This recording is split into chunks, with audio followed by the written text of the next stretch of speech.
আজি যিটো programme organise কৰা হৈছে মই ভাবোঁ যে ষ্টুডেণ্টছবোৰে নট অনলি ষ্টুডেণ্টছ আমাৰ টিচাৰবোৰেও বহুতখিনি শিকিব পাৰিব কাৰণ অলদ' আমি টিচাৰ্ছ আমিও বিচাৰোঁ এইখিনি এক্সাম আমিও ক্লিয়াৰ কৰি সেইবোৰ কৰোঁ ষ্টুডেণ্টেও যেন আগবাঢ়ি যায় আৰু চবৰে ধৰক সুবিধাবোৰ নাপায় জানিবলৈ দিগদাৰ পায় কেনেকৈ কি ষ্টেজ হয় কিমানটা পৰীক্ষা হয় কেইখন পোষ্ট ওলায় বছৰত কিমানটা পৰীক্ষা হয় গতিকে আজি ছাৰে আহি ধুনীয়াকৈ বুজাই দিছে এণ্ড আই হোপ ফ্ৰুটফুল হ'ব কলেজৰ কাৰণে প্লাছ ষ্টুডেণ্টছৰ কাৰণে থেংক ইউ হয় আজি অনুষ্ঠানটো আমাৰ কলিয়াবৰ কলেজ অফ এডুকেশ্যনৰ ফালৰ পৰা কেৰিয়াৰ গাইডেন্সৰ ওপৰত কৰা হৈছে যোনটো বিশেষকৈ APSC টাৰ্গেট কৰা হৈছে চিভিল ছাৰ্ভিচ বা কম্পিটিটিভ এক্সাম তেনেকুৱা ধৰণৰ আৰু সেইবাবে আমি অতিথি নিমন্ত্ৰণ কৰি আনিছোঁ ৰিচৰ্চ পাৰ্চন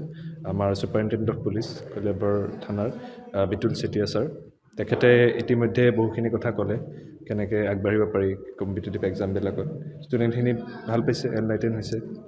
আৰু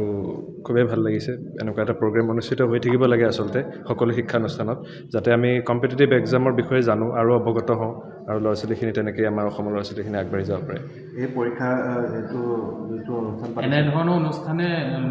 ষ্টুডেণ্টখিনিক কিদৰে সহায় কৰিব এনেধৰণৰ অনুষ্ঠানে ষ্টুডেণ্টখিনিক যোনখিনি এৱেৰ নহয় আচলতে এনেধৰণৰ পৰীক্ষাবিলাকত কেনেকৈ বহিব লাগে বা উত্তীৰ্ণ হ'ব লাগে তেনেকৈ এৱাৰনেছ এটা ক্ৰিয়েট হ'ব তেওঁলোকে যেনেকৈ ধৰক পেপাৰখিনিৰ কথা নাজানিছিলে এতিয়া PPTত শ্ব' কৰা হৈছে যে কি পেপাৰ কেনেকুৱা ধৰণৰ প্ৰশ্ন আহে সেই কথাখিনিৰ পৰা তেওঁলোকে অনুপ্ৰেৰিত পাব আৰু সেইটো হিচাপত তেওঁলোকে প্ৰিপেৰেশ্যনটো আগবঢ়াই ল'ব পাৰিব